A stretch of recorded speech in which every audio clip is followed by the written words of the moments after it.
अस्सलामुअलैकुम मोहतरम अजीज दोस्तों, मुस्तफ़ाई लश्कर चैनल पर एक बार हम आपका फिर से इस्तकबाल करते हैं और आज की वीडियो में हम बहुत ही दिलचस्प वाकया सुनाने जा रहे हैं। दोस्तों, आज का वाकया है 3 सगे भाइयों की कब्र का और बहुत ही सबक आमूज है, तो वीडियो को पूरा जरूर देखें और जो दोस्त चैनल पर नए आए हैं वो चैनल को सब्सक्राइब जरूर करें। तो चलिए वाकया सुनते हैं। दोस्तों, एक शख्स मिस्र के काहिरा शहर में एक पहाड़ी वाले इलाके से गुजर रहा था। तभी उसने एक पहाड़ी की बुलंदी पर 3 कब्रें देखी जो कि एक ही सफ में बनी हुई थी और बिल्कुल हूबहू एक जैसी थी। लेकिन तीनों कब्रों में फर्क ये था कि तीनों कब्रों पर निहायत ही सलीके से अलग अलग तहरीर लिखी हुई थी। उस शख्स ने आगे बढ़कर उन तहरीरों पर गौर किया तो उसने पहली कब्र पर लिखा देखा। वो कुछ इस तरीके से था कि वो शख्स अपनी जिंदगी में क्या लज्जत कर पाएगा जो ये बात जानता हो कि अल्लाह ताला उससे हिसाब जरूर लेगा, और जो उसने अल्लाह के बंदों के साथ नाइंसाफियां की हैं उसका बदला लेगा, और जो उसने बंदों के साथ भलाइयां की हैं उसकी उसे जजा देगा। अब उसने दूसरी कब्र की तहरीर को पढ़ा तो उस पर लिखा था कि वो शख्स क्या हासिल कर पाएगा जो ये जानता हो कि उसकी मौत एक दिन अचानक आ जाएगी और वो कुछ भी नहीं कर पाएगा क्योंकि मौत बरहक है और वो उसका मजा चखेगा।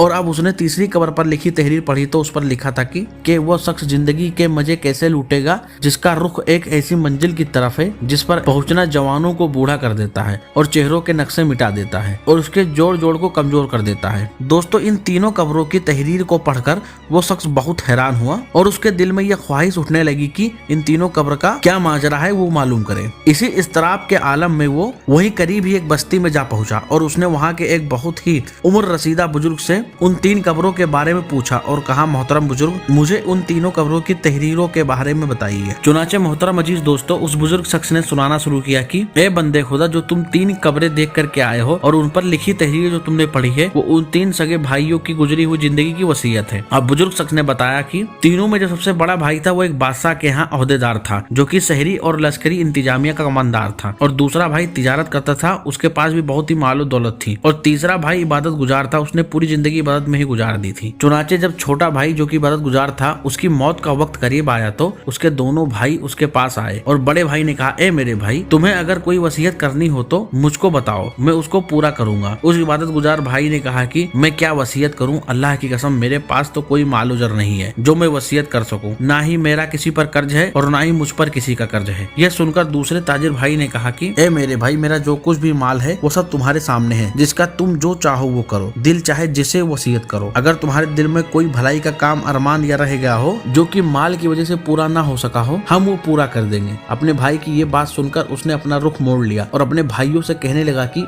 मुझे तुम्हारे माल की कोई जरूरत नहीं है, लेकिन फिर भी मैं तुमसे एक वादा लेना चाहता हूँ जिसकी तुम वादा खिलाफी न करोगे। तो उन दोनों भाइयों ने कहा कि हम वादा करते हैं कि तुम जो कुछ कहोगे उसे हम पूरा करेंगे। अब इस इबादत गुजार भाई ने कहा कि जब मैं मर जाऊं तो तुम मुझको एक ऊंची जगह पर दफन कर देना और मेरी कब्र पर लिख देना कि जिंदगी से वो शख्स क्या लज्जत हासिल कर पाएगा जो ये जानता हो कि अल्लाह उससे जरूर सवाल और जवाब करेगा और उसे बंदों के साथ की जाने वाली नाइंसाफियों का बदला लेगा, और जो कुछ भलाई उसने की है उसकी उसे जजा देगा। फिर उसने कहा कि जब ये काम कर लो तो तुम 3 दिनों तक मेरी कब्र पर आते रहना, शायद तुम्हें नसीहत नसीब हो। उन्होंने उसकी मौत के बाद ऐसा ही किया। उसका बड़ा भाई रोजाना उसकी कब्र पर जाता और रो रो कर अल्लाह से उसकी मगफिरत की दुआएं करता, और तीसरे दिन भी वो आया और उसने पहले की तरह दुआएं की, और जब वो जाने लगा तो अचानक कब्र के अंदर से एक जोरदार धमाके की आवाज आई। ये आवाज सुनकर वो खौफ ज़दा हुआ और अपने घर की तरफ फौरन लौट आया। उसी रात उसने अपने भाई को ख्वाब में देखा और उससे पूछा कि मेरे भाई, जो तुम्हारी कब्र में आवाज आई थी वो क्या थी। उसके भाई ने जवाब दिया कि वो आवाज एक हथौड़ी की थी। मुझसे कब्र में कहा गया कि तूने मजलूम को देखा मगर फिर भी तूने उसकी मदद नहीं की। ये बात सुनकर उसकी नींद खुल गई और वो काफी गमजदा हुआ। सुबह होते ही उसने अपने दूसरे भाई को बुलाया और उसे सारा वाकया सुनाया और उसने कहा कि मेरे भाई ने जो वसीयत अपनी कब्र पर लिखवाई थी उसका मकसद मुझे नसीहत करना था। दोस्तों, यहाँ पर यह मतलब निकलता है कि जब भी किसी मुसलमान पर जुल्म होता है तो बादशाह और उसके फौज की जिम्मेदारी होती है कि उस जुल्म को रोके, और ये हर मुसलमान पर फर्ज भी होता है कि जुल्म के खिलाफ आवाज उठाएं। उसका बड़ा भाई जो कि फौज में था और फौज का कमांडर भी था, इसीलिए उसके भाई ने नसीहत उसको की थी। लिहाजा दोस्तों, बड़े भाई ने कहा कि मैं तुम्हें गवाह बनाता हूँ कि मैं आज से सब कुछ छोड़ता हूँ और अब मैं अपनी बाकी जिंदगी अल्लाह की राह में गुजारूंगा। लिहाजा दोस्तों, वो सब कुछ छोड़कर बियाबान में चला गया और बकरियां चराने घबराने लगा। इसी तरह जब उसकी मौत का वक्त करीब आया तो चरवाहों ने आकर उसके भाई को बताया और ये खबर मिलते ही उसका ताजिर भाई चरवाहों के साथ चला गया और अपने भाई को अपने साथ ले आया। फिर वो उसकी तीमारदारी करने लगा। उसने अपने भाई से पूछा कि तुम्हारी कोई वसीयत है तो कहो, मैं उसको पूरा कर दूंगा। लिहाजा उसने भी यही कहा कि मैं क्या वसीयत करूं, मेरे पास तो कुछ भी नहीं, लेकिन तुमसे एक वादा करना चाहता हूं जिसे तुम पूरा जरूर करोगे। जब मैं मर जाऊं तो मुझे भी छोटे भाई के पास में दफन कर देना और मेरी कब्र पर लिख देना कि क्या लज्जत पाएगा वो शख्स जो यकीन रखता हो इस बात पर कि मौत उसको अचानक आ जाएगी, उसकी सारी शोहरत को छीन लेगी और उस घर में ले जाएगी जिसका वो मुस्तहिक है। और मेरे भाई तुम मेरे कब्र पर आते रहना, शायद तुम्हें कुछ नसीहत मिले और मेरे लिए दुआ करना कि अल्लाह मुझ पर रहम फरमाए। दोस्तों फिर जब ये भाई भी इंतकाल हो गया तो जैसा उसने वसीयत की थी बिल्कुल उसके भाई ने वैसा ही किया और अब इसका ताजिर भाई इसकी कब्र पर जाने लगा। फिर जब तीसरा दिन आया तो उसने भी कब्र के अंदर से एक आवाज सुनी और वो ये आवाज सुनकर बहुत ही बेचैन हुआ और वो घर को वापस आ गया। फिर उसी रात उसने भी अपने भाई को ख्वाब में देखा। उसके भाई के चेहरे पर परेशानी और खौफ साफ झलक रही थी। उसने कहा कि मैं बहुत मुसीबत में हूँ। तो ताजिर भाई ने कहा कि मेरा क्या बनेगा? तो उसने जवाब दिया कि जिसने दुनिया में आखिरत के लिए कुछ नेकियां की वह देख लेगा। और इतना ख्वाब देखने के बाद उसकी भी नींद खुल गई। फिर जब सुबह हुई तो उसने सबसे पहले अपनी सारी जायदाद बांट दी और उसने अपना सारा माल गरीबों में तकसीम कर दिया और वो अल्लाह की इबादत में लग गया। जब उसकी मौत का वक्त करीब आया तो उसने अपने बड़े बेटे को बुलाया और बेटे से कहा, जब मैं मर जाऊं तो मुझे भी मेरे भाइयों के साथ दफन कर देना और मेरी कब्र पर लिख देना कि कैसे मजे लूटेगा वो आदमी जिसका रुख ऐसी मंजिल की तरफ है जहां तक पहुंचना जवानों को बूढ़ा कर देता है और चेहरों के नक्शे मिटा देता है और उसके जोड़ जोड़ को कमजोर कर देता है। लिहाजा मेरे बेटे मुझे दफनाने के बाद में मेरी कब्र पर आते रहना,